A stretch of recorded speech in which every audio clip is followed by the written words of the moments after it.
بسم اللہ الرحمن الرحیم۔ لائف لائف خوش آمدید۔ یہ کہنا بیجا نہ ہوگا کہ خاندان کی بنیاد تو فرد کا فرد سے تعلق ہی ہے۔ بہترین فرد وہ ہے جو بہترین خاندان کو تشکیل دے، اور یہی خاندان بہترین معاشرہ بنائے گا، اور اچھے معاشرے ہی اچھی تہذیب کی تخلیق کرتے ہیں۔ لہذا خاندان کا ادارہ جتنا معاشرہ تشکیل پائے گا۔ پرانے زمانے میں تو خاندان ہی اتنے وسیع ہوتے تھے کہ قبیلوں کی شکل اختیار کر لیتے۔ اس کے ساتھ ساتھ گھر اور دل بھی وسیع ہوتے تھے۔ لیکن مادہ پرستانہ دور کی خرابیوں میں سے ایک یہ بھی ہے کہ روٹی میں شرکت گوارا نہیں، خواہ اس کے لیے والدین کو چھوڑنا پڑے، خواہ اولاد کو وجود میں نہ آنے دیا جائے۔ لہذا سکڑتے سکڑتے خاندان اپنے نسبی اور ساری رشتوں سے بھی کٹ گئے ہیں۔ اس مادیت پرستی کا ایک مظاہرہ یہ بھی ہے کہ قناعت ختم ہو گئی ہے اور تکاثر کی دوڑ لگی ہوئی ہے۔ جہاں قناعت نہیں ہوگی وہاں ہوس ہوگی۔ ہوس زدہ شخص کہاں خاندان کی مضبوطی کو ترجیح میں رکھ سکتا ہے؟ اس کا تو اول و آخر مطمع نظر ہی حل من مزید ہوگا۔ جو عادات اور اخلاق کی خوبی، جو اعلیٰ ظرفی ہمارے بزرگوں میں تھی، گھروں میں کسی کے آ جانے پر خوش ہونا، رکنے پر اصرار کرنا، باہر تک چھوڑ کر آنا، جو بہترین کھانا کھلایا جا سکے وہ کھلانا، نہ صرف آنے والے کا احوال جاننا بلکہ اس کے سب متعلقین کا احوال دریافت کرنا، یہ چھوٹی چھوٹی مثالیں ہیں، روایات ہیں، اقدار ہیں جو ہمارے بزرگوں میں کوٹ کوٹ کر بھری ہوئی تھیں، ہم میں کم ہو گئیں اور ہماری اولادیں ان سے نابلد نظر آتی ہیں۔ اب کسی سے گفت و شنید ہی نہ ہوگی تو کیا کسی دوسرے کے احساسات کا خیال ہوگا، جبکہ ہمارے نبی صلی اللہ علیہ وآلہ وسلم کا فرمان تو یہ ہے کہ بڑوں کی عزت اور چھوٹوں سے شفقت ہو۔ معاش کے چکر نے اور معیار زندگی کی بہتری نے عورت کو گھر سے نکال کر دفتر میں بٹھا دیا ہے۔ اس نے اسے مشین بنا دیا ہے، بیچاری دوہری ذمہ داریوں کا شکار، اور اس پر ترا یہ کہ خود کو بیچاری بھی نہ سمجھے، بلکہ ہے جو نہ خوب بتدریج وہی خوب ہوا کا شکار ہے۔ ایک خاتون کے بارے میں گزشتہ دنوں پتہ چلا کہ تعلیم میں شوہر سے بہتر، کمانے میں بہتر، جاب میں بہتر، ان سب کا غرور اتنا کہ شوہر کے بجائے پالتو کتے کو ساتھ سلانے کو ترجیح دیتی ہیں، ڈپریشن کی دوا لیتی ہیں، اور ہمارے پاس خوشی اور سکون کا فارمولہ دریافت کرنے آئی تھیں۔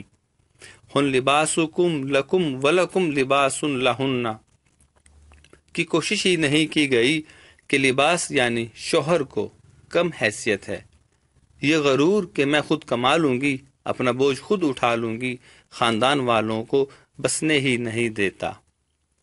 ایک دور تھا کہ محبت بھی ادب آداب سے کی جاتی تھی، ڈھکی چھپی، میٹھی میٹھی، طلب اور خواہش ایک دائرے میں، اس کا اپنا مزہ تھا۔ اب دور ہے تو تکار کا، یار کا، جو بے ادبی کرے، غصہ کرے، وہی محبت کی ادا ٹھہرے۔ عزت و ماؤں رخصت ہی ہو گئی، حیراں ہوں روؤں دل کو یا پیٹوں جگر کو۔ محبت ہی کے ضمن میں ایک اور بات، محبت تو دینا سکھاتی ہے، قربانی کا سبق پڑھاتی ہے۔ کچھ چھوڑنا پڑے تو دکھ نہیں ہوتا، کچھ مل جائے تو بے انتہا خوش ہو جاتی ہے۔ اب لینا اسلوب زمانہ ہے، حق چھوڑنا بے وقوفی ہے، خاموش ہو جانا، برداشت کر لینا کم عقلی کی علامت۔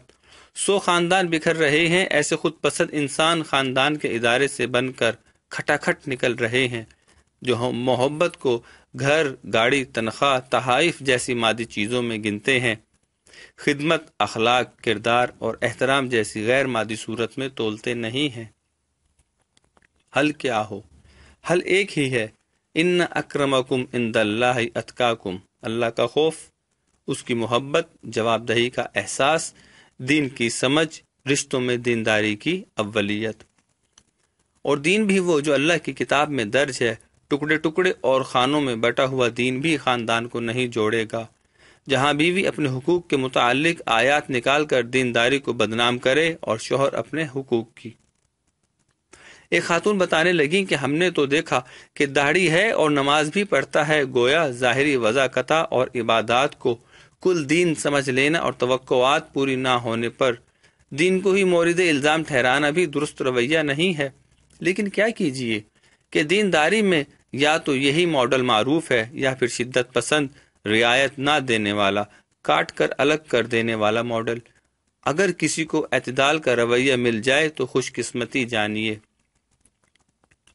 تو دین کی سمجھ کا کل مزاج کی سمجھ ہے، اور دین کا مزاج دلیل نہیں ہے، دلیل تو اطمینان قلب کے لیے ہے۔ دین کا مزاج قانون بھی نہیں ہے، بلکہ دین تو سراپا اخلاق ہے۔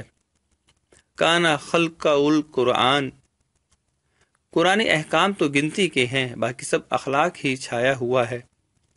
ناراضگی کو طول نہ دو، سلام کر لو، روٹھ جائے تو ہاتھ تھام کر منا لو، غصے کو پی لو، درگزر کر دو، غلطی ہو جائے تو اڑ نہ جاؤ، اور دنیا کی بے ثباتی کو ہر وقت نظروں میں رکھو۔ مجھے کیا کرنا ہے اس پر توجہ دو، اسے کیا کرنا چاہیے سپرد خدا کر دو۔